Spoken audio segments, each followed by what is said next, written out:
pingsan. Saya kok dengernya kodok ya. Oh, ibu pingsan ya, sudah diatasi. Monggo. Ular. Kesurupan. Masya Allah. Jangan-jangan karena memendam cinta nih Mas Edan. Sampai kesurupan piye iki kata wong Jawa. Saya ini pengalaman Pak. Baru kali ini saya ngaji ada orang kesurupan. Sudah selesai kesurupannya? Monggo, banser yang kesurupan itu. Sudah dibacain sholawat Ibu? Sudah? Lanjut.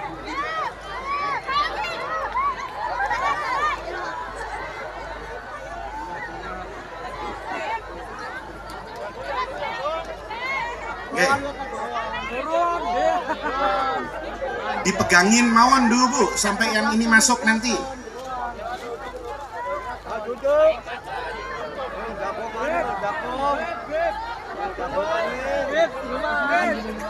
Sudah, ibu-ibu duduk. Nanti sudah ada yang ngurus. Itu sudah ada santri yang mau bantu masuk. Di luarnya ada petugas keamanan. Monggo tenang lagi, tenang Ibu. Ibu duduk sudah, aman, insya Allah aman. Itu sudah ada ansor masuk itu.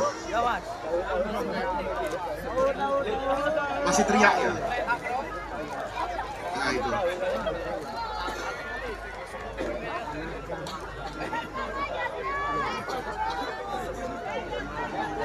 Ya, dibawa Pak, dibawa. Enggak, dikeluarin.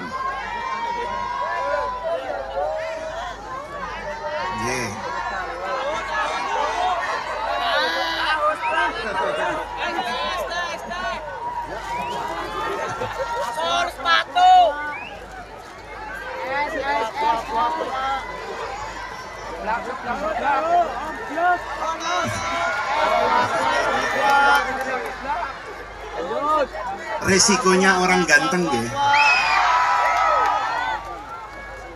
Sudah ya, kita lanjutkan.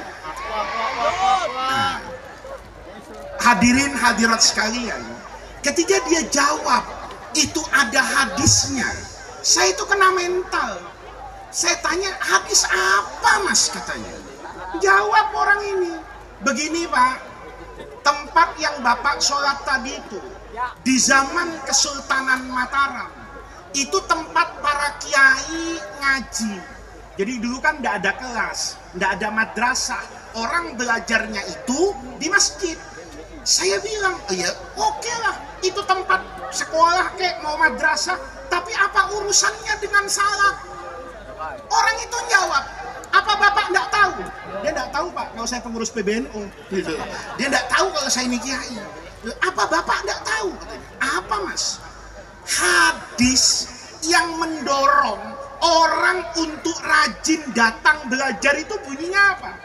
Saya jawab, man salaka tariqan yaltamisu fihi ilman sahalallahu lahu bihi tariqan ilal jannah.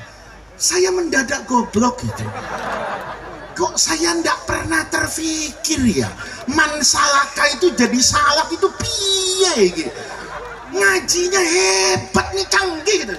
Kata orang tadi, kalau hadisnya ditulis Pak, kepanjangan, ngafalnya sulit, begitu hafal belum tentu ingat, begitu ingat belum tentu paham. Tapi kalau dikasih salat, ingat dia. Oh ini yang soal salaka-salaka itu, ngaji, langkahkan kaki dari rumah ke tempat itu, Allah mudahkan jalannya ke surga. Hebat kan budaya itu? Hebat kan tradisi itu? Orang lihat salak ingat ngaji. Kalau saya lihat salak ingat harganya. Ini salak ikat ngaji. Saya jalan terus Pak.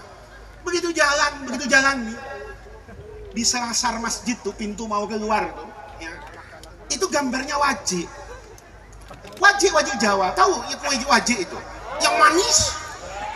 Anak saya bilang, Bi, wajik kan pantasnya sambosak atau nasi mandi kata anak saya, atau nasi kebuli lah. Ini kenapa gambarnya wajik? Saya tidak berani jawab, tadi salah tidak tahu. Saya tanya sama yang jaga gini, Mas, ini kenapa wajib? Jawabnya enteng. Ini ada ayatnya, Pak. Masya Allah. Saya tambah kena mental, Pak. Kalau ada hadisnya. Hadis itu kan tidak dikumpulkan dalam satu buku. Tidak semua hadis itu hanya di Bukhari. Mungkin ada di Muslim, ada di Abi Daud, ada di mana-mana.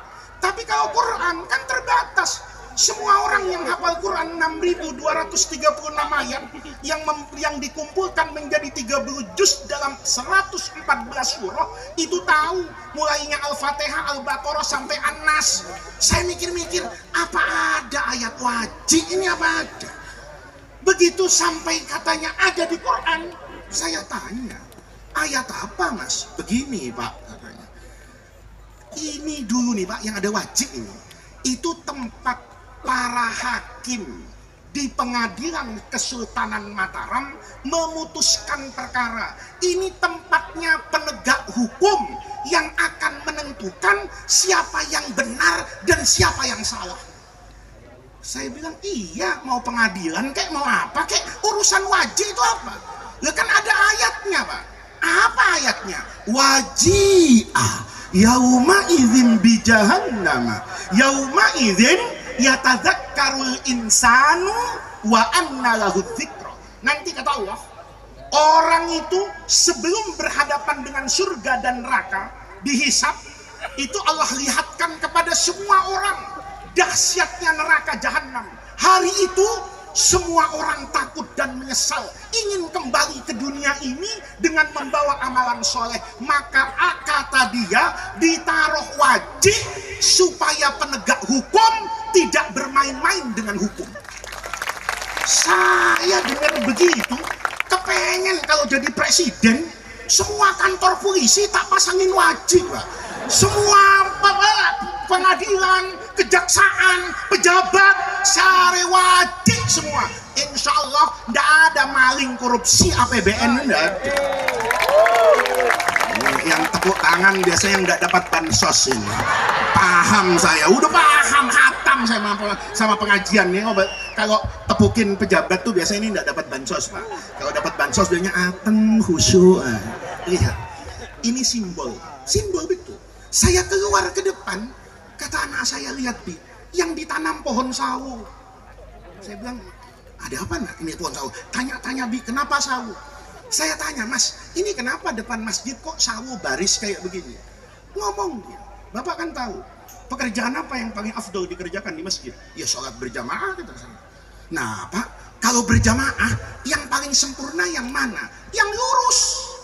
Makanya imamnya itu sebelum sholat berjamaah dia pasti mengatakan istawu sawu sufufakum fa inna tasfiyatas sufuf min tamamis sholat. Baru Allahu Akbar. Begitu dari luar masjid lihat pohon sawo, ingat sawu, nanti kalau berjamaah lurus.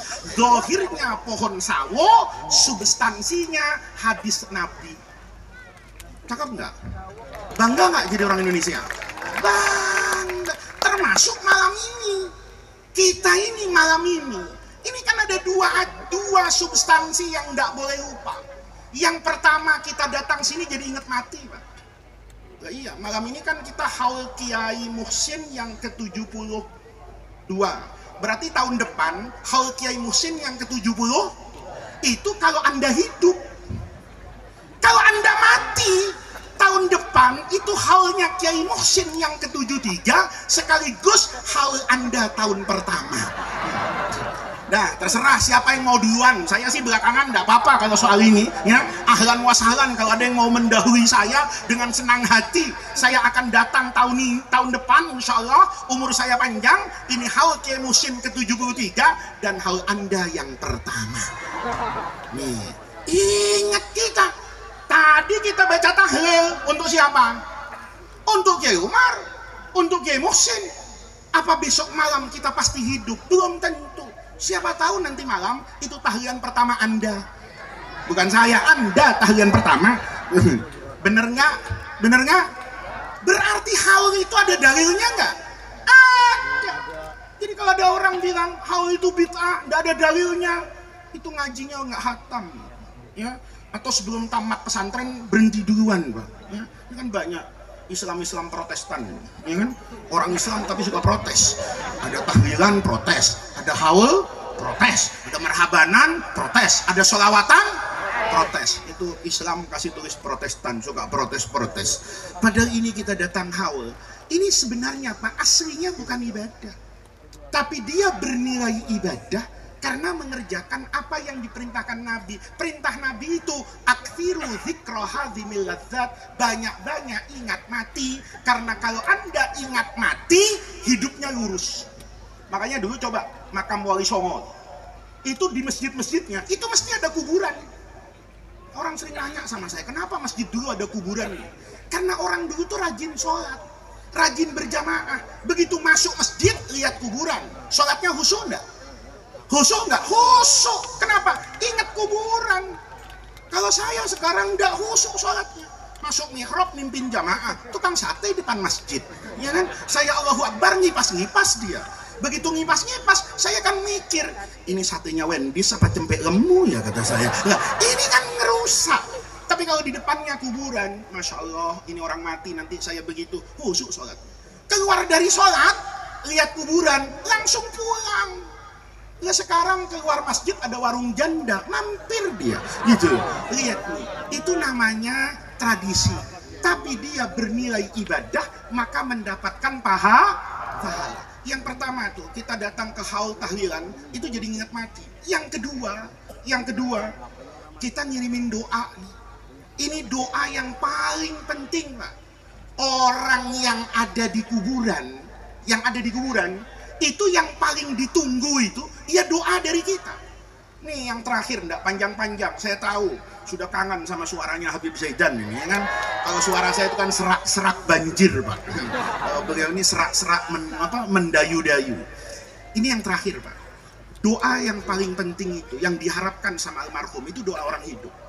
Imam Ghazali di Ihya, atau yang ngaji syarahnya Fathul Mu'in I'anatut Talibin, atau yang ngaji Al-Jami' li Syu'abil Iman, punya ahli hadis namanya Imam Al-Baihaqi, itu meriwayatkan satu kisah menarik. Kata beliau, karena rajulun yakhtalifu ilal jabbanah yaumat ta'un, ada satu masa di mana terjadi wabah penyakit, kayak kemarin waktu corona itu orang mati tiap hari. Maka ada rajulun yakhtalifu ilal jabbanah, ini relawan. Kerjanya kalau ada orang mati, dimandikan, dikafani, disolati, dikubur. Selesai ngubur, balik ngambil jenazah lagi sampai ke kuburan, begitu terus. Faida amsa, kalau sudah sore mau maghrib itu dia pulang. Karena dulu kan tidak mungkin ngubur malam-malam, tidak ada listrik. Maka kalau sudah maghrib, orang itu berhenti dari tugasnya, tapi sebelum pulang, waqafa ala babil qabri, berdiri di depan pintu kuburan, di gapuranya itu. Ngomong ini dengan 4 kalimat